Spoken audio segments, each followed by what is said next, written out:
کے دروازے پہ آ گیا ہے۔ تو اس لیے قیامت سے قبل توبہ کا دروازہ کھلا ہوا ہے، لیکن 40 سال قبل توبہ کا دروازہ بند ہوگا، سورج مغرب سے طلوع ہوگا۔ پھر کوئی توبہ کرنا چاہے گا بھی، بلکہ ہر کوئی توبہ کرنا چاہے گا، لیکن پھر توبہ جو ہے وہ قبول نہیں ہوگی۔ اسی طرح اور بہت سارے واقعات قیامت سے قبل جو ہیں وہ ظاہر ہوں گے، جن کی نشاندہی حضور نبی رحمت صلی اللہ علیہ وسلم نے فرمائی ہے۔ حضرت حذیفہ بن اسید انصاری رضی اللہ تعالی عنہ فرماتے ہیں کہ حضور تشریف لائے اور ہم کسی امر میں بات کر رہے تھے، تو حضور علیہ السلام نے ارشاد فرمایا کہ تم کس چیز کا تذکرہ کر رہے ہو؟ تو ہم نے عرض کی حضور ہم قیامت کے بارے میں ذکر کر رہے ہیں۔ تو حضور علیہ السلام نے ارشاد فرمایا کہ قیامت اتنی دیر تک قائم نہیں ہوگی جب تک یہ نشانیاں پوری نہ ہو لیں۔ ان میں سے ایک حضور نے دھوئیں کا ذکر فرمایا، دوسرا دجال کا تذکرہ کیا، تیسرا دابت الارض یعنی یاجوج اور ماجوج کا تذکرہ کیا کہ وہ نکلیں گے، اس طرح سورج کا مغرب سے نکلنا اس کا ذکر کیا، حضرت عیسیٰ علیہ السلام کے نزول کا ذکر کیا۔ اسی طرح حضور علیہ السلام نے زمین کا 3 جگہوں سے بیٹھ جانے کا ذکر کیا، ایک مشرق میں، ایک مغرب میں اور ایک جزیرہ عرب میں، زمین دھنس جائے گی نیچے، اس کا ذکر کیا۔ اور یمن کی جانب سے ایک آگ نکلے گی جو لوگوں کو دھکیل کر کے شام کے میدان میں لے آئے گی، اس کا تذکرہ کیا۔ فرمایا جب تک یہ نشانیاں پوری نہیں ہو جاتی اتنی دیر تک قیامت قائم نہیں ہوگی۔ تو یہ قیامت کے آنے سے قبل جو ہیں وہ نشانیاں ہیں جو ظاہر ہوں گی۔ اس کے علاوہ قیامت آنے سے کچھ اس سے بھی پہلے نشانیوں کا ظہور ہوگا، جس کا ذکر حضور نبی رحمت صلی اللہ علیہ وسلم نے ارشاد فرمایا۔ حدیث جبریل اس پہ بہت معروف ہے، جس کو حضرت عمر بن خطاب رضی اللہ تعالیٰ عنہ روایت کرتے ہیں۔ آقا کریم علیہ السلام کی خدمت میں کہتے ہیں ہم حاضر تھے کہ ایک شخص آیا کہ جس کے سیاہ کالے بال تھے اور سفید رنگ کا اس نے لباس پہنا ہوا تھا، اہل مدینہ سے وہ تھا نہیں، اور اس کے چہرے پر، لباس پر، بشرے پر آثار سفر بھی ظاہر نہیں تھے۔ اگر مقامی ہوتا تو ہم جانتے ہوتے، اور اگر باہر سے آیا ہوتا تو اس کے چہرے پر، لباس پر جو ہے وہ سفر کے آثار ہوتے۔ اس زمانے میں اس طرح کے سفر تو نہیں تھے آسانی اور سہولت والے، تو جو بھی سفر کر کے دور سے آتا تو اس کا چہرہ بتاتا یہ مسافر ہے۔ تو کہا مسافر لگتا نہیں تھا اور اہل مدینہ سے تھا نہیں۔ ہم پریشان تھے کہ یہ کون ہے، لیکن وہ آیا اور حضور علیہ السلام کی خدمت میں اپنے زانو بچھا کر کے بیٹھ گیا۔ فَأَسْنَدَ رُكْبَتَيْهِ إِلَىٰ رُكْبَتَيْهِ، اپنے دونوں گھٹنے اس نے حضور علیہ السلام کے گھٹنوں سے جوڑے اور حضور کی خدمت میں یوں ادب سے بیٹھ گیا۔ پھر اس نے حضور علیہ السلام سے اسلام کے بارے میں پوچھا، حضور علیہ السلام نے جواب دیا۔ پھر اس نے کہا بالکل آپ نے سچ فرمایا ہے۔ ہم حیران ہوئے، خود ہی سوال کرتا ہے اور خود ہی تصدیق کرتا ہے۔ پھر اس نے حضور سے ایمان کے بارے میں پوچھا، حضور نے کچھ ارشاد فرمایا ایمان یہ ہے، تو اس نے کہا بالکل صدقتا، آپ نے سچ کہا ہے۔ تو ہم پھر حیران ہوئے کہ خود ہی یہ سوال پوچھ رہا ہے اور خود ہی اس کی تائید کر رہا ہے۔ پھر اس نے احسان کے بارے میں پوچھا، تو حضور علیہ السلام نے اس کو جواب دیا کہ احسان یہ ہے کہ اللہ کی عبادت اس طرح کرے کہ تو اسے دیکھ رہا ہے، اور اگر یہ کیفیت نہیں ہے تو کم از کم یہ کیفیت پیدا کر لے کہ وہ تجھے دیکھ رہا ہے۔ اس نے کہا آپ نے سچ کہا۔ پھر اس کے بعد اس نے کہا مجھے اب قیامت کے بارے میں بتائیں۔ حضور علیہ السلام نے فرمایا جو ہے وہ مسئول سائل سے عالم نہیں ہے۔ تو اس نے کہا اچھا پھر مجھے قیامت کی کچھ نشانیاں بیان فرما دیں۔ تو حضور علیہ السلام نے اس شخص کو جو نشانیاں بیان فرمائیں وہ یہ تھی کہ لونڈی اپنی مالکہ کو جنم دے گی، بکریاں چرانے والے، اونٹ چرانے والے، ننگے پاؤں والے اور ننگے بدن والے تم دیکھو گے کہ عمارتیں بنانے میں ایک دوسرے سے آگے بڑھنے کی کوشش کریں گے۔ بہرحال تھوڑی دیر تک وہ حضور کی خدمت میں بیٹھا رہا۔ اس کے بعد جب چلا گیا تو تھوڑی دیر گزری تو حضور نے فرمایا عمر جانتے ہو یہ شخص کون تھا؟ عرض کی اللہ و رسولہ عالم، اللہ اور اس کا رسول جانتا ہے۔ فرمایا یہ جبریل امین تھا جو تمہیں تمہارا دین سکھانے کے لیے آیا تھا۔ تو حضرت جبریل امین نے آ کر کے حضور سے جو 4 سوالات کیے ان میں سے ایک سوال یہ تھا قیامت کب آئے گی اور قیامت کی نشانیاں کیا ہیں؟ تو حضور نے یہ نشانیاں بیان فرمائیں کہ لونڈی اپنی مالکہ کو جنم دے گی، اور یہ نشانی اب ہمارے سامنے ہے کہ آج اولادیں اپنے جو ہے وہ ماں باپ کی آقا بنی ہوئی ہیں، بیٹی آج ماں کی حکمران بنی ہوئی ہے۔ یہ دور جس کی نشاندہی کی وہ بالکل آج ہمارے سامنے ہے۔ حضرت ابو ہریرہ رضی اللہ تعالیٰ عنہ سے ایک روایت ہے جس کو نبی رحمت صلی اللہ علیہ وآلہ وسلم سے وہ بیان کرتے ہیں، بینما النبی صلی اللہ علیہ وسلم یحدث اذ جاء اعرابی فقال متی الساعہ۔ حضرت ابو ہریرہ فرماتے ہیں کہ ہم حضور کی خدمت میں بیٹھے ہوئے تھے، ایک شخص حاضر ہوا، اس نے حضور سے کہا کہ حضور قیامت کب آئے گی؟ یہ سوال کیا، متی الساعہ، قیامت کب آئے گی؟ آقا کریم علیہ السلام نے اس کو جواب دیا، اذا ضیعت الامانہ فانتظر الساعہ، جب امانت کو ضائع کر دیا گیا تو سمجھ لے قیامت آ گئی۔ جب امانت کو ضائع کر دیا جائے گا تو سمجھ لے قیامت آ گئی ہے۔ قال کیف اضاعتها، عرض کی حضور امانت کو ضائع کرنا کیا مفہوم رکھتا ہے، اس کا مطلب کیا ہے؟ تشریح پوچھی حضور سے، تو حضور علیہ السلام نے جو جواب دیا وہ سماعت کیجئے۔ قال اذا وسد الامر الى غیر اہلہ فانتظر الساعہ، فرمایا جب معاملات نااہل لوگوں کے سپرد کر دیے جائیں تو سمجھ لے کہ قیامت آ گئی۔ جب مسندوں کے اوپر مسندوں کے حقدار نہیں ہوں گے، جب زاغوں کے تصرف میں عقابوں کا نشیمن آ جائے گا، جب تخت و تاج کے مالک غدار، بے دین اور نااہل لوگ ہوں گے، جب تخت و تاج کی حکمرانی اور مسلح و امامت کے مسند کے اوپر بیٹھنے والے بھی نااہل ہوں گے، تو پھر سمجھ لینا کہ قیامت جو ہے وہ ظاہر ہو رہی ہے، اور قیامت کا پھر انتظار کرنا۔ آج جس زمانے سے ہم گزر رہے ہیں، ہم ذرا نظر اٹھا کر کے دیکھیں تو جس بھی منصب پر ہم کسی شخص کو دیکھتے ہیں، الا ماشاءاللہ کثیر تعداد یہی ہے کہ نااہل لوگ جو ہیں وہ عالی مرتبت مناصب کے اوپر بیٹھے ہوئے ہیں، جو کہ ان کے حقوق کو اور ان کے انتظام کو بھی نہیں جانتے ہیں، جو اس مسند کے تقاضوں سے بھی آگاہ نہیں ہیں، وہ بھی اس مسند کے اوپر بیٹھے ہوئے ہیں۔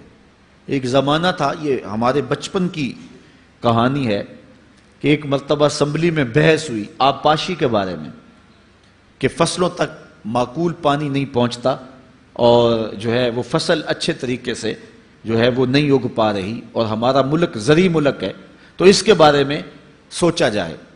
تو بہرحال اس پہ جب بحث شروع ہوئی تو ایک رکن اسمبلی اٹھا، اس نے کہا کہ پہلی بات تو یہ ہے کہ فصلوں تک پانی پہنچتا ہی نہیں ہے، اور دوسری بات یہ ہے جو پہنچتا بھی ہے وہ بھی راستے میں جو بجلی والے ہیں وہ بجلی نکال لیتے ہیں، اب وہ بجلی نکل چکی ہوتی ہے پانی سے، اب وہ خالی پانی جو ہے وہ فصلوں کو کیا کرے گا؟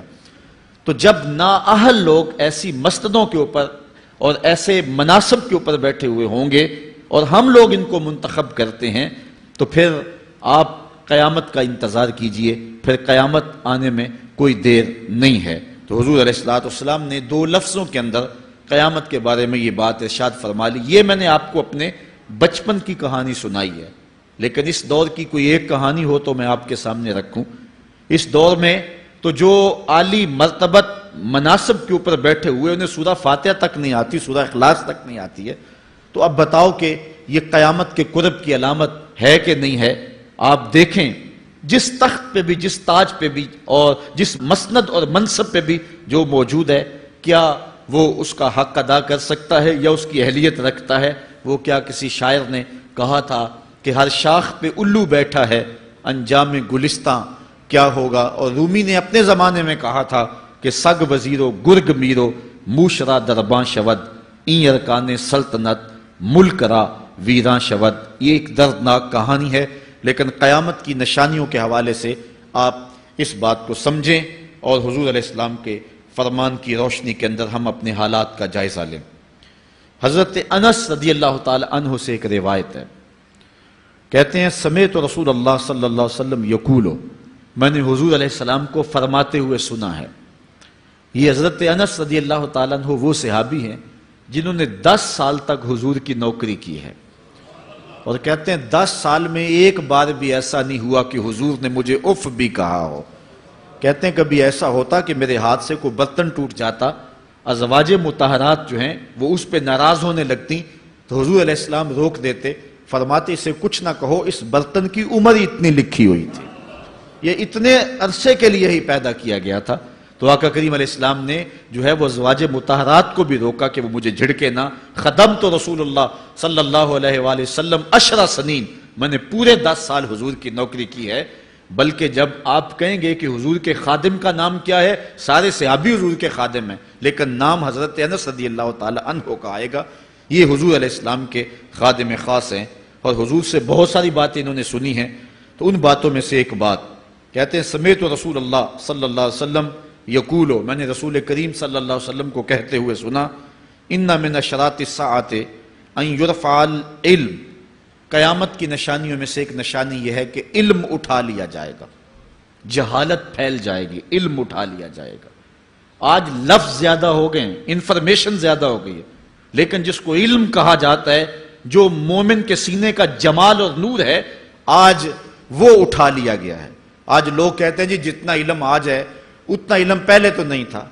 آج کوئی غزالی دکھاؤ، کوئی رازی دکھاؤ، کوئی رومی دکھاؤ، کوئی احمد بن حنبل جیسا شخص دکھاؤ، کوئی محمد بن حسن شیبانی جیسا شخص دکھاؤ، کوئی امام ابو حنیفہ کے نالین کی خاک جیسا شخص بھی دکھاؤ، تو یہ ایک غلط بات ہے کہ جی پہلے زمانے میں اتنا علم نہیں ہوتا تھا، اب علم بہت زیادہ ہو گیا، جی علم بہت زیادہ پھیل گیا۔ علم نہیں پھیلا ہے، یہ چند معلومات ہیں، انفارمیشن کا دور ہے، اور خبریں ہیں۔ جو علم ہے، جو کہ مومن کے سینے کا جمال ہے اور باطن کا نور ہے، جو زندگی کی راہوں کو اجالتا ہے اور زمانے کو مالک کی دہلیز کے قریب کرتا ہے اور انسان کو انسانیت سکھاتا ہے، وہ علم جو ہے وہ اٹھتا چلا جا رہا ہے۔ اور حضور سے پوچھا گیا کہ حضور علم سینوں سے اچک لیا جائے گا، سینوں سے کھینچ لیا جائے گا؟ فرمایا نہیں، علماء اٹھا لیے جائیں گے۔ جب علماء فوت ہو جائیں گے تو ان کی جگہ اس درجے کے لوگ نہیں آئیں گے، پھر زوال پذیر سلسلے ہوتے چلے جائیں گے، علم اٹھا لیا جائے گا۔ جب سینے علم سے خالی ہو جائیں گے تو پھر قیامت آ جائے گی۔ اس لیے حضور علیہ السلام کا فرمان ہے، کائنات کی ہر شے علماء کی زندگی کی دعائیں مانگتی ہے، حتی الحیتان فی البحر، یہاں تک کہ سمندروں اور دریاؤں کے اندر مچھلیاں بھی علماء کی زندگی کی دعائیں مانگتی ہیں۔ انہیں پتہ ہے علماء ہیں تو کائنات معرض وجود میں آئی تو موجود رہے گی، اگر علماء نہیں ہوں گے تو کائنات جو ہے وہ بالکل قیامت کا شکار ہو جائے گی۔ تو پہلی چیز حضور نے ارشاد فرمایا، ان یرفع العلم، علم اٹھا لیا جائے گا، ویکثر الجہل، اور جہالت عام ہو جائے گی۔ علم کی جگہ جو ہے وہ جہالت عام ہو جائے گی۔ آج علماء نہیں رہے ہیں، آج ہم جو ہے وہ انحصار کرنے لگے ہیں چند ٹیلی ویژن چینلوں پہ، اور اس کا نتیجہ کیا ہے کہ مختلف چینلز کے اوپر بیٹھے بہت سارے لوگ گمراہی پھیلا رہے ہیں۔ یہ ایک الگ داستان ہے، ایک الگ کہانی ہے کہ کس طرح سے علم کا گلا گھونٹا جا رہا ہے اور کس طرح جو ہے وہ لوگوں کو گمراہ کیا جا رہا ہے۔ یہ جہالت کی کثرت ہے۔ اور تیسری بات جو حضور نے ارشاد فرمائی، وَيَكْسُرَ الزِّنَا، زنا عام ہو جائے گا۔ نظر کا زنا یہ تو اس زمانے کے اندر برا رہا ہی نہیں ہے، لوگ اس میں کوئی آر ہی نہیں سمجھتے۔ کسی کی بہن اور بیٹی کو دیکھنا اور اپنی آنکھوں کو شہوات سے بھرنا، یہ بندہ محسوس ہی نہیں کرتا ہے۔ حضور علیہ السلام نے ارشاد فرمایا، من زنا زنیا بہی ولو بہی تان دارہی، جس نے زنا کیا یہ عمل اس کے گھر بھی لوٹے گا، اگرچہ وہ اپنی دیواریں اونچی اونچی کیوں نہیں کر لیتا۔ اگر آج کوئی کسی کی بہن بیٹی پر اپنی نظروں کو غلیظ کرتا ہے تو وہ یہ کیسے کہہ سکتا ہے کہ میری بہن اور میری بیٹی کسی کی گندی نظروں کا شکار نہیں ہوگی؟ یہ مقافات عمل ہیں۔ گندم از گندم بروید جو سے جو، از مقافات عمل غافل مشو۔ اس لیے بدکاری پھیل جائے گی، نظر کی بدکاری اور ہر طرح کی بدکاری، اور یہ اتنا برا اور کبھی کام ہے کہ اللہ تعالیٰ جل شانہ نے قرآن مجید میں اسے کھلی بے حیائی قرار دیا ہے۔ آج میڈیا کے ذریعے، آج انٹرنیٹ کے ذریعے، اور یہ جو موبائل پیکج کی مصیبت نکلی ہے، اس سے معاشرے کا امن خراب ہو گیا اور معاشرے کے اندر حیا کا جوہر جو ہے وہ لوٹ لیا گیا ہے۔ اپنی نسلوں کی حفاظت کریں، ان کے ہاتھوں سے جو ہے وہ ناول چھینیں اور ان کے ہاتھوں سے جو ہے وہ اس طرح کی مخرب اخلاق سیڈیز چھین لیں اور ان کے ہاتھوں میں اللہ کا قرآن دیں اور رسول کریم علیہ السلام کی احادیث تھمائیں اور ان کو راہ حق کا مسافر بنائیں. یہ ذمہ داری ہے والدین کی. کل قیامت کے دن ایک عورت 4 مردوں کو جہنم میں لے جائے گی. عرض کیا گیا وہ کیسے؟ فرمایا ایک عورت کو حکم ہوگا جہنم کا تو وہ عرض کرے گی مالک میرے باپ کو بلایا جائے. باپ کو بلایا جائے گا، یا اللہ یہ میرا باپ ہے، میں اس کی بیٹی، میری تربیت کا جوہر اس کے ہاتھ میں تھا، آج جن بدکاریوں اور گناہوں کے سبب جہنم میں جا رہی ہوں اس کا ذمہ دار یہ ہے. وہ باپ جس نے اپنے بیٹی کو سب کچھ دیا، اپنی اولاد کی تعلیم کے لیے اپنے پلاٹ بیچ دیے، جائیدادیں فروخت کر دیں، نہیں دیا تو دین نہیں دیا. کل قیامت کے دن وہ اللہ کے حضور کیا جواب دے گا؟ ارشاد ہوگا اسے بھی پکڑو، اس کے باپ کو بھی پکڑو اور جہنم میں لے جاؤ. عرض کرے گی نہیں مالک میرے بھائی کو بلایا جائے. بھائی کو بلایا جائے گا، مالک یہ میرا بھائی ہے، میں اس کی غیرت تھی، میں جن راہوں پہ چل کر کے تیرے عتاب اور تیرے قہر و غضب کی حقدار بنی اس کا ذمہ دار یہ ہے. اگر یہ مجھے روکتا، اپنی آبرو کی حفاظت کرتا، اپنی ناموس کا پہرا دیتا تو میں ان راستوں کی مسافر کیسے بنتی؟ میری خرابی کا ذمہ دار یہ ہے. اب وہ بھائی کیا جواب دے گا جو چوکوں اور موڑوں پہ کھڑا ہو کے آنے اور جانے والی بہنوں اور بیٹیوں کو دیکھتا ہے اور یہ سمجھتا ہے کہ میری بہنیں اور میری بیٹیاں گھر میں محفوظ ہیں؟ وہ قیامت کے دن کیا جواب دے گا؟ ارشاد ہوگا اسے بھی پکڑو، اس کے باپ کو بھی پکڑو، بھائی کو بھی پکڑو، جہنم میں لے جاؤ. عرض کرے گی نہیں مالک میرے شوہر کو بھی بلایا جائے. بلایا جائے گا، مالک یہ میرا شوہر ہے اور میں اس کی بیوی، میری تربیت کا جوہر ماں باپ کے بعد اس کے ہاتھ میں تھا اور اس کے پاس طلاق کی دھمکی ایسی چیز تھی، مجھے جو چاہتا منواتا اور جس انداز میں ڈھالنا چاہتا مجھے ڈھال لیتا، لیکن اس نے مجھے کبھی راہ حق کی طرف نہیں بلایا تھا. وہ شوہر کیا جواب دے گا جو خود اپنے دوستوں کو چائے پہ بلا کے اور اپنی بیوی کو سامنے برہنہ منہ بٹھا کے بعد میں اس کے حسن کی داد مانگتا ہو، بتاؤ بھابی کیسی ہے؟ تو وہ کیا جواب دے گا قیامت کے دن؟ ارشاد ہوگا اس کو بھی پکڑو، اس کے باپ کو بھی، اس کے شوہر کو بھی اور اس کے بھائی کو بھی جہنم میں لے جاؤ. عرض کرے گی نہیں مالک میرے بیٹے کو بھی بلایا جائے.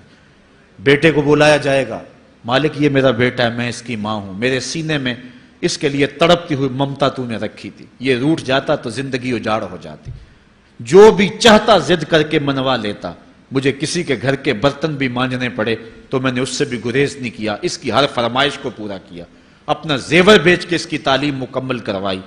اگر یہ ضد کرتا کہ امی آپ نماز نہیں پڑھتی، میں آپ کے ہاتھ کا کھانا نہیں کھاؤں گا، امی آپ یہ عمل کیوں کرتی ہیں، یہ شریعت میں جائز نہیں ہے، تو میں جو ہے وہ کھانا نہیں کھاؤں گا، تو کیا میری ممتا مجبور نہ ہو جاتی؟ اس نے ساری زندگی کیا مجھے اس کے بارے میں کوئی کہا تھا، نیکی کی طرف بلایا تھا، بدی سے روکا تھا؟ جس بیٹے نے اپنی ماں سے ہر ضد پوری کروائی ہو تو اس نے صرف دین کے بارے میں کوئی ضد نہیں کی ہے، تو وہ کل قیامت کے دن کیا جواب ہوگا؟ ارشاد ہوگا اسے بھی پکڑو، اس کے باپ کو بھی پکڑو، اس کے خاوند کو بھی پکڑو، بھائی کو بھی پکڑو، بیٹے کو بھی پکڑو اور 5 کو گھسیٹ کے جہنم میں لے جاؤ. فرمایا ایک عورت 4 مردوں کو قیامت کے دن جہنم میں لے جائے گی. اس لیے میں اور آپ آج دیکھ لیں کہ ہمارا آخرت کا معاملہ کیا ہونے والا ہے اور ہم نے اس دنیا کے اندر کس طرح اپنی حفاظت کرنی ہے. چوتھی چیز جو حضور نے ارشاد فرمائی، وَيَكْسُرَ شُرْبَ الْخَمْرِ، اور شراب پینا عام ہو جائے گا. یہ قرب قیامت کی علامت ہے. آج ہماری ایلیٹ کلاس میں اور ہمارے آیان حکومت، آیان سلطنت اور سیاستدانوں اور جو ہے وہ عالی نسب خاندان جو شمار کیے جاتے ہیں، ان میں شراب پانی کی طرح سمجھی جاتی ہے. اور آج ہمارے ملک کے اندر جو ہے وہ کتنے شراب خانے موجود ہیں اور کتنے ٹنوں کے حساب سے جو ہے وہ بیرون ملک سے شراب درآمد کی جاتی ہے. یہ قرب قیامت کی نشانی ہے کہ شراب عام ہو جائے گی. ایک روایت میں آتا ہے شارب الخمر کعابد الوثن، شراب پینے والا بت پوجنے والے کی طرح ہے. کتنا سخت فرمایا گیا. اور کل قیامت کے دن سخت رسوا ہوگا جو دنیا کے اوپر شراب پیتا رہا ہوگا. اللہ تعالی ہم سب کو محفوظ فرمائے. وَيَكِلَّ الرِّجَالِ وَيَكْسُرُ النِّسَاءِ، اور ایک نشانی حضور نے یہ ارشاد فرمائی کہ مرد تھوڑے ہو جائیں گے اور عورتیں زیادہ ہو جائیں گی. ایک تو عورتوں کی افزائش زیادہ ہوگی اور دوسری بات مختلف ہنگاموں میں، حادثات میں اور جنگوں میں مرد قتل کر دیے جائیں گے اور عورتیں زیادہ ہو جائیں گی، یہاں تک کہ حضور نے فرمایا حتی یکونا ل50 امراتن القیم الواحد، یہاں تک کہ 50 عورتوں کا ایک مرد منتظم ہوگا۔ 50 عورتیں ہوں گی اور کمانے والا صرف ایک مرد ہوگا۔ یہ قرب قیامت کے حالات ہیں جو حضور نے بیان کیے۔ حالات اس طرف بڑھ رہے ہیں اور ایک وقت وہ آنے والا ہے کہ بالکل جو حضور نے فرمایا وہ چیزیں سامنے آئیں گی۔ حضرت ابو سعید خدری رضی اللہ تعالی عنہ سے ایک روایت سنیے۔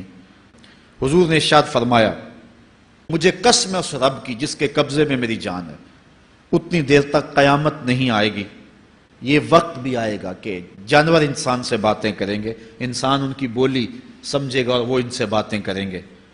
وَحَتَّى تُكَلِّمَ الرَّجُلَ عَذْبَةُ صَوْتِهِ، اور اس کے کوڑے کی جو رسی ہے، اس کا جو پھندنا ہے، وہ بھی انسان سے باتیں کرے گا۔ وَالشِّرَاكُ نَالِهِ، اور اس کے جوتے کا تسمہ بھی اس سے بات کرے گا۔ يُخْبِرَ فَخِذُهُ بِمَا أَحْدَثَ أَهْلُهُ بَعْدَهُ، اس کا گھٹنا اس کو بتا دے گا اس کے بعد میں اس کے گھر والوں نے جو باتیں کی ہیں۔ یہ حالات پیدا ہو جائیں گے۔ آج موبائل اور جدید ٹیکنالوجی آ رہی ہے تو اس بات کو سمجھنا مشکل نہیں ہے۔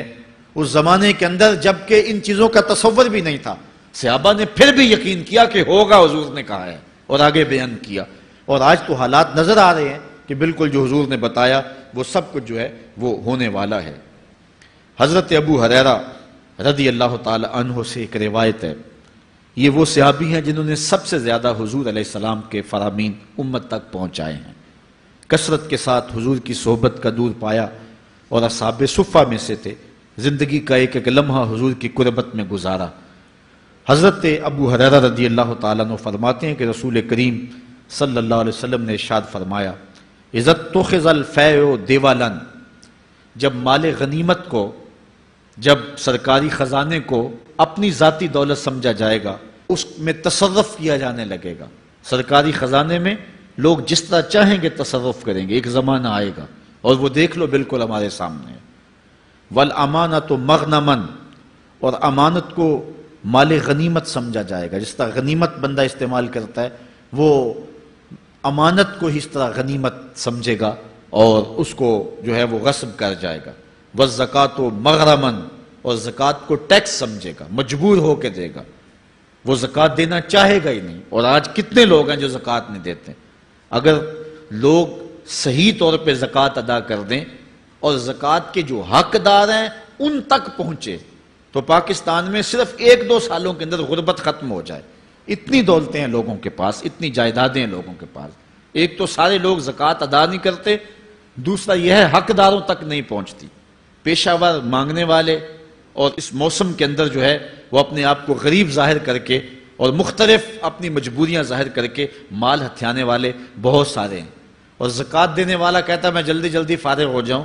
جتنی محنت مال کو کمانے میں صرف کی ہے، اتنی ہی محنت حقداروں کو تلاش کرنے کے لیے بھی کرے تاکہ اس کی زکوٰۃ اصل مصارف تک پہنچے۔ تو قرب قیامت میں یہ ہوگا کہ زکوٰۃ کو ٹیکس جانا جائے گا۔ وَتُعُلِّمَ لِغَيْرِ الدِّينِ، اور علم دین کے لیے حاصل نہیں کیا جائے گا، دین کے علاوہ کے لیے حاصل کیا جائے گا۔ اس کے 2-3 مفاہیم ہیں۔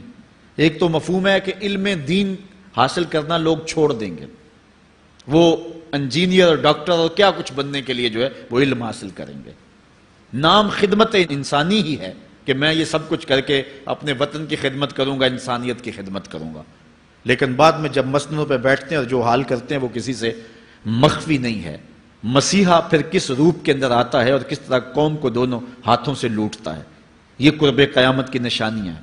ہر بندہ جو ہے وہ علم تعلیم حاصل اچھا انسان بننے کے لیے نہیں، با کردار شخص بننے کے لیے نہیں، اچھا مومن بننے کے لیے نہیں، صالح فرد بننے کے لیے نہیں، بلکہ کمائی کرنے کے لیے، زیادہ زیادہ پیسے کمانے کے لیے وہ علم حاصل کرے گا۔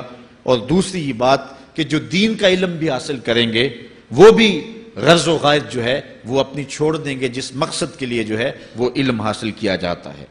اور یہ قرب قیامت کی نشانی جو حضور نے بیان کی یہ بھی ہم اپنے زمانے میں دیکھ رہے ہیں۔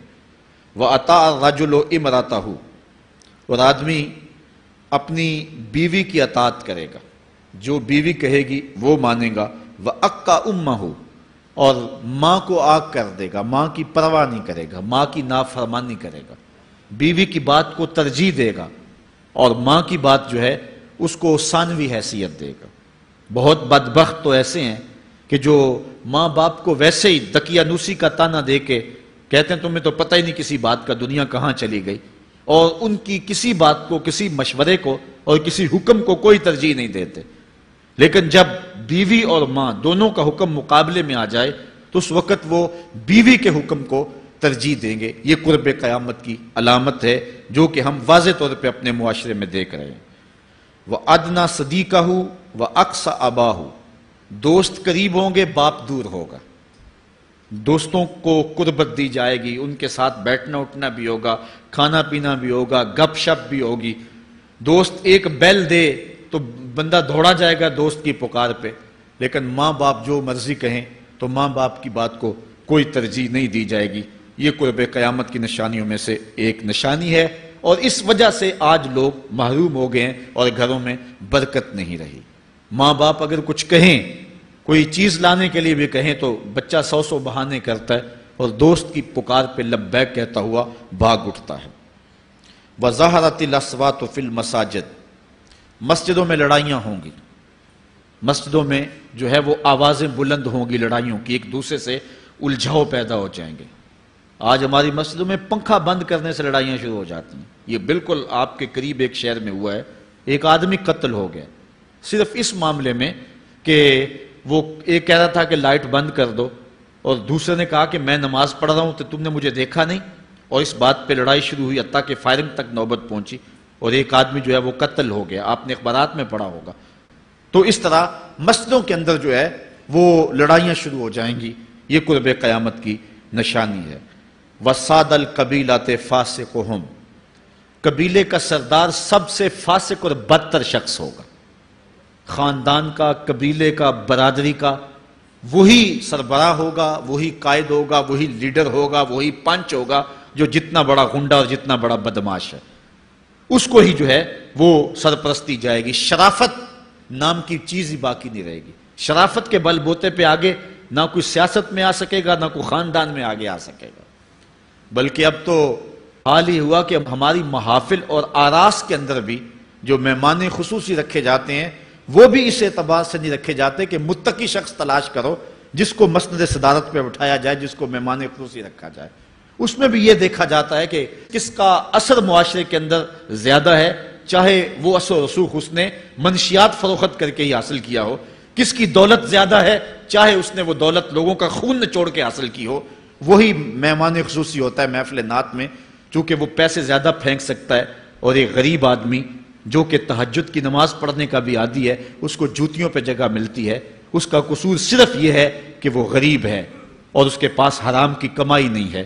یہ حضور علیہ السلام نے نشانی فرمائی، اور جو آج ہم اپنی آنکھوں سے دیکھ رہے ہیں۔ وَسَادَ الْقَبِيلَةِ فَاسِقُهُمْ، قبیلے کا سردار جو ہے وہ بدتر اور فاسق شخص ہوگا۔ وَكَانَ زَعِيمُ الْقَوْمِ أَرْذَلَهُمْ، اور قوم کا جو سردار ہوگا وہ قوم کا کمینہ ترین شخص ہوگا، یعنی قوم کا جو سب سے کمینہ شخص ہوگا وہ سب سے اونچی والی مسند پہ بیٹھا ہوگا۔ اور آپ دیکھ لیں، صرف پاکستان میں نہیں پوری دنیا پہ دیکھ لیں کہ ایسا نہیں دیکھ رہے ہم کہ جو بدبخت ہے، جو کمینہ ترین شخص ہے، فلک نے بخشی ہے انہیں خواجگی، جو جانتے نہیں روش بندہ پروری کیا ہے، جن کو اپنے نفع نقصان کا بھی نہیں پتا، اپنے آپ کا بھی شعور نہیں ہے، ہم کون ہیں، کس لیے آئے ہیں، جو مقصد حیات سے بھی آگاہ نہیں ہے، تو وہ قوم کے سردار ہوں گے۔ سیاسی تنظیمیں ہوں یا دیگر تنظیمات ہوں، الا ماشاء اللہ اکثر حال یہی ہے جو اللہ کے محبوب علیہ السلام نے بیان فرمایا، جہاں کہیں بھی شرافت، نجابت اور اچھے لوگوں کو برتری ہے، آہستہ آہستہ وہ کم ہوتی چلی جائے گی۔ اور یہی ہوگا سارے کا سارا نظام، جب قیامت آئے گی تو یہی ہوگا کہ جتنا برا شخص ہوگا، جتنا کرپٹ شخص ہوگا، جتنا ظالم شخص ہوگا، جتنا ڈاکو لٹیرا اور انتہائی کمینہ صفت شخص ہوگا، وہی جو ہے وہ قوموں کا سردار ہوگا۔ وَأُكْرِمَ الرَّجُلُ مَخَافَةَ شَرِّهِ، اور آدمی کی عزت اس کی شر سے بچنے کے لیے کی جائے گی۔ فلاں بندے سے اگر تعلقات قائم نہ رکھے تو ہمیں نقصان پہنچائے گا۔ آج 10 نمبر کا غنڈہ بھی ہو تو لوگ اس سے تعلق ضرور استوار رکھتے ہیں، یہ فخر سمجھتے ہیں۔ آج کل افطار پارٹیاں ہو رہی ہیں اور اس میں ان کو بلایا جاتا ہے دعوت افطار پر جنہوں نے روزے ہی نہیں رکھے ہوئے۔ یہ افطار پارٹیاں نہیں ہیں، یہ ایک تماشا ہے جو لگایا جاتا ہے۔ اس لیے یہ ایک مزاج ہوگا قرب قیامت میں جس کا بیان حضور علیہ السلام نے کیا، جبکہ ہم ہر روز یہ اللہ سے وعدہ کرتے ہیں وَنَخْلَعُ وَنَتْرُكُ مَن يَفْجُرُكَ، دعائے قنوت میں کہتے ہیں اے اللہ جو تیرے حکموں کو توڑتا ہے ہمارا اس سے کوئی تعلق نہیں ہوگا۔ یہ روز عہد کرتے ہیں لیکن مسجد سے نکل کے اس عہد کو توڑ دیتے ہیں، بلکہ بہت سارے تو مسجد کے اندر ہی توڑ دیتے ہیں۔ وَظَهَرَتِ الْكَيْنَاتُ وَالْمَعَازِفُ، اور گانے والی اور بجانے والی عورتیں اور گیت گانے والی عورتیں، رنڈیاں، یہ جو ہیں وہ گانا شروع کر دیں گی اور یہ عام ہو جائے گا۔ اب تو حد ہو گئی کہ مذہب کے نام سے بھی یہ سب کچھ ہو رہا ہے۔ یہ شام کلندر کے نام سے جو پورے ملک کے اندر ایک جو ہے تقریب شروع ہوئی ہے، اس میں جو ہے ان عورتوں کو بلایا جاتا ہے اور لکھا ہوتا ہے باقاعدہ اشتہاروں کے اوپر کہ فلاں جو ہے وہ گانے والی آئے گی اور وہ جو ہے وہ اپنا کلام پیش کرے گی، اور یہ مذہب کے نام پہ ہو رہا ہے۔ اور حد یہ ہو گئی کہ یہ بڑھتا ہی چلا جا رہا ہے۔ اس کو روکنے کی گو مربوط کوششیں بھی نہیں ہوئی، لیکن ایک ایسا عمل تھا کہ جس کو ہر صاحب شخص برا سمجھتا ہے، لیکن اس کے باوجود یہ پھیلتا چلا جا رہا ہے، اور جو کچھ معاشرے میں ہو رہا ہے وہ حضور علیہ السلام نے پہلے ہی نشاندہی کی۔ وَشُرِبَتِ الْخُمُورُ، اور شرابیں پی جائیں گی، رنڈیاں ناچیں گی، گانے گائیں گی اور شرابیں پی جائیں گی۔ وَلَعَنَ آخِرُ هَذِهِ الْأُمَّةِ أَوَّلَهَا، اس امت کے بعد میں آنے والے لوگ پہلے گزروں پر لعنت کریں گے، کہیں گے انہیں تو پتہ ہی نہیں ہے۔ پاکستان کے اندر باقاعدہ آرٹیکل چھپے اخبارات میں کہ محمد بن قاسم جو ہے وہ ڈاکو تھا، سلطان محمود غزنوی لٹیرا تھا، یہ مضامین شائع ہوئے۔ صحابہ کو گالیاں نہیں دی جا رہی، کتنے لوگ ہیں جو صحابہ کو برا بھلا کہتے ہیں، اور حضور علیہ السلام کے والدین طیبین جن کی وساطت سے یہ درے اور گوہر شاہوار محمد نصیب ہوا، ان والدین کو ممبروں پہ بیٹھ کے کیا جہنمی نہیں کہا جا رہا؟ تو یہ وہ زمانہ، کیا امام حسین کو باغی نہیں کہا جا رہا؟ پہلے لوگ اندر داخل ہو کے کرتے تھے اور کتابچے چھاپتے تھے، اب آہستہ آہستہ ممبروں پہ بھی آ گئے اور یہ بات کہی جانے لگی ہے۔ اس پر باقاعدہ اجتماعات منعقد ہوتے ہیں، اس پہ کہا جاتا ہے۔ ایک ٹی وی چینل کے اوپر یزید کو جو ہے وہ رحمت اللہ تعالی علیہ کہا گیا، کیا کچھ نہیں ہوا، یہ سب کچھ آپ کے سامنے ہے، یہ حضور نے بیان فرمایا، یہ ہونا تھا۔ آقا کریم علیہ السلام نے ارشاد فرمایا وہ وقت آئے گا کہ جو آخر والے ہوں گے وہ سمجھیں گے کہ ہم ہی جو ہے وہ دیندار ہیں، ہمیں دین کا ٹھیکہ، اور پچھلوں پر لعنت بھیجیں گے کہ انہیں کیا پتا تھا دین کا۔ آج پچھلوں کے عقائد پر حملے ہو رہے ہیں اور انہیں مشرک کہا جا رہا ہے۔ میں نے ایک دن کہا تھا یہ بڑے زور سے کہا جاتا ہے جو یا رسول اللہ کہے وہ مشرک ہو جاتا ہے۔ میں نے کہا دیکھو اس فتوے کا اثر کہاں تک جاتا ہے۔ حضور علیہ السلام کے سارے صحابی آقا کریم علیہ السلام کی موجودگی کے اندر بھی، اور پھر دیکھیے مسلمہ کذاب کے مقابلے میں جو جنگ لڑی گئی، اس جنگ کے اندر حضرت خالد بن ولید نے لکھا کہ کافر بھی اللہ اکبر کا نعرہ لگاتے ہیں، ہم بھی اللہ اکبر کا نعرہ لگاتے ہیں، فرق نہیں معلوم ہوتا اپنا کون سا ہے اور بیگانہ کون سا ہے۔ تو حضرت صدیق اکبر نے لکھا کہ جب وہ اللہ اکبر کا نعرہ لگائیں تم اس کے جواب کے اندر یا محمد آہو کا نعرہ لگاؤ۔ وَقَانَ شِعَارُ الْمُسْلِمِينَ يَوْمَئِذٍ یا محمد آہو، اس دن مسلمانوں کا شعار ہی یہ تھا، جو یا محمد یا رسول اللہ کہتا تھا وہی مومن مانا جاتا تھا، باقی کو تہے تیگ کر دیا جاتا تھا۔ تو اگر یا رسول اللہ کہنا شرک ہے تو پھر سارے صحابی، وہ 10,000 صحابہ جو جنگ یمامہ میں شامل تھے، ان کے بارے میں پھر کیا کہو گے؟ پھر حضرت زین العابدین کے بارے میں کیا کہو گے جو کربلا کے میدان میں مدینے کی طرف منہ کر کے کہہ رہے ہیں یا رحمت للعالمین ادرک لزین العابدین۔ پھر حضرت زینب کے بارے میں کیا کہو گے؟ یا محمد آہو یا محمد آہو ھذا حسین مزمل بالدماء، جو کربلا میں کھڑا ہو کے کہہ رہی ہیں اے میرے نانا حضور، اے محمد عربی، آپ کے حسین کو دیکھو خون میں نہا گیا ہوا ہے۔ تو پھر کیا یہ فتویٰ تمہارا کہاں تک پہنچے گا؟ نہ صحابہ بچیں گے، نہ اہل بیت بچیں گے، اور نہ اولیاء امت بچیں گے، جنہوں نے کہا تھا یا رسول اللہ انظر حالنا، یا حبیب اللہ اسما قالنا. تو یہ قیامت کی نشانیاں ہیں کہ اگلے جو ہیں وہ پچھلوں پر لعنتیں بھیجیں گے، ان کو برا بلا کہیں گے، صحابہ کو گالیاں، اہل بیت کو گالیاں، نواسب میں کیا کچھ نہیں کیا ہے. اور آج بھی جو دنیا کے اوپر ناسبی ہیں وہ اہل بیت کے بارے میں کیا کیا زبان استعمال نہیں کرتے، حضور کے والدین کے بارے کیا کچھ نہیں کہا جاتا. تو یہ سب کچھ ہونے والا ہے جو حضور علیہ السلام نے بیان کیا، کچھ ہو رہا ہے اور کچھ تم دیکھو گے اپنی آنکھوں کے سامنے.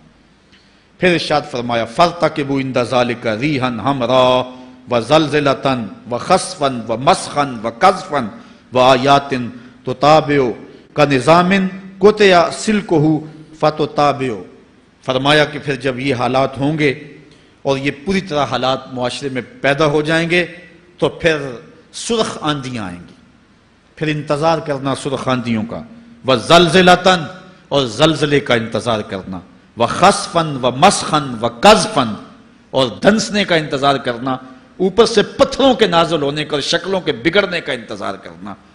اور آگے فرمایا وَآيَاتٍ اور ایسی نشانیاں آئیں گی ایک دوسرے کے پیچھے آئیں گی، جس طرح تسبیح کا دھاگا ٹوٹ جائے تو پیدر پہ اس کے دانے گرتے ہیں. تو یہ سارے عذاب جن کا ذکر حضور نے کیا میں مسلسل اوپر نیچے یہ تمہارے تک پہنچیں گے. حضرت انس رضی اللہ تعالیٰ عنہ سے ایک اور روایت لیتے ہیں، حضور علیہ السلام نے ارشاد فرمایا لا تقوم الساعة حتى يتقارب الزمان فتكون السنة كالشهر والشهر كالجمعة وتكون الجمعة كاليوم ويكون اليوم كالساعة وتكون الساعة كالدرمة بالنار. فرمایا جب قیامت آئے گی اتنی دیر تک قائم نہیں ہو سکتی جب تک زمانے مختصر نہیں ہو جائیں گے، زمانے سمٹ نہیں جائیں گے، حتیٰ کہ سال مہینے جتنا ہو جائے گا، اور مہینہ ایک جمعۃ المبارک جتنا ہو جائے گا، اور ایک جمعہ ایک دن جتنا ہو جائے گا، اور ایک دن ایک گھڑی جیسا ہو جائے گا، اور ایک گھڑی ایسے ہوگی جس طرح آگ کا شعلہ جلایا اور وہ بجھ گیا. اور آج آپ دیکھ نہیں رہے کہ دن کتنی جلدی گزرتا. کسی زمانے میں ہم گرمیوں کی چھٹیاں کاٹتے تھے تو گزرتی نہیں ہوتی تھی گرمیوں کی چھٹیاں، لیکن آج آپ دیکھیں یہ دوپہر نہیں گزرتی ہوتی تھی. رمضان المبارک گرمیوں کے روزے جب ہمارے بچپن میں آئے تھے تو دوپہر نہیں گزرتی ہوتی تھی، لیکن آج وہی گرمیاں ہیں، لیکن ادھر سے سورج طلوع ہوتا ہے ادھر سے غروب ہو جاتا ہے. وقت سمٹ گئے، زمانے سمٹ گئے، اور یہ قرب قیامت کی نشانیاں ہیں. خرابی اتنی زیادہ ہوگی. حضور نے ارشاد فرمایا حضرت ابو ہریرہ سے ہے، آدمی گزرے گا اور ایک پرانی سی قبر دیکھے گا اور کہے گا وَيَقُولُ يَا لَيْتَنِي كُنْتُ مَكَانَ صَاحِبِ هَذَا الْقَبْرِ وَلَيْسَ بِهِ الدِّينُ إِلَّا الْبَلَاغُ. فرمایا انسان قبر کے قریب سے گزرے گا تو گزرتے ہوئے وہ ٹھنڈی آہ بھر کے کہے گا کاش کہ اس قبر کا مکین میں ہوتا. اور فرمایا دین سوائے آزمائش کے اور کچھ نہیں رہ جائے گا. یہ قرب قیامت کی وہ نشانیاں ہیں جو حضور علیہ السلام نے بیان کی. ایک اور نشانی حضور علیہ السلام نے بیان فرمائی کہ قرب قیامت کے اندر دین کا کام بھی درہم و دینار سے ہوگا. اس کے دو مفاہیم ہیں. ایک مفہوم تو یہ ہے کہ دین کا کام کرنے والے بھی پیسے ٹگے کے بغیر جو ہے وہ ایک قدم نہیں چلیں گے. کیا آج 2-3 لاکھ روپے نعت پڑھنے کے نعت خواں وصول ہم سے نہیں کر رہے؟ اور آج جو ہے وہ کیا دین کوڑیوں کے عوض بیچا نہیں جا رہا؟ آج گھر نکلنے سے قبل طے نہیں کیا جاتا کتنے اب دو گے، کتنے واپسی پہ دو گے اور کتنے اوپر نچھاور کرو گے؟ دین کیا کوڑیوں کے عوض اور پیسے کے عوض بیچا نہیں جا رہا؟ ایک اس کا مفہوم یہ ہے. اور دوسرا مفہوم اس کا یہ ہے قرب قیامت میں اگر کوئی دین کا کام کرنا بھی چاہے گا تو درہم و دینار کے بغیر نہیں ہو سکے گا. یعنی اس کو ضرورت ہوگی کہ میرے پاس مال ہو، حالات ہوں اور میں دین کا کام کروں. اگر اس کے پاس حالات نہیں ہوں گے تو دین کا کام اس کے لیے کرنا مشکل ہو جائے گا. جس طرح کسی زمانے میں علماء برگد کی چھاؤں میں بیٹھ کے اور لوگ ان کے پاس بھی آ گئے، کوئی وسائل کی ضرورت نہیں تھی، وہ پڑھا سکتے تھے، لوگ بیٹھ گئے.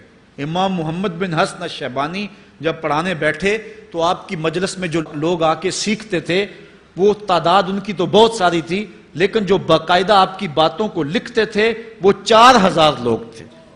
4000 کلمے اور دواتیں حضرت امام محمد بن حسن شیبانی کی مجلس کے اندر پڑی ہوا کرتی تھی.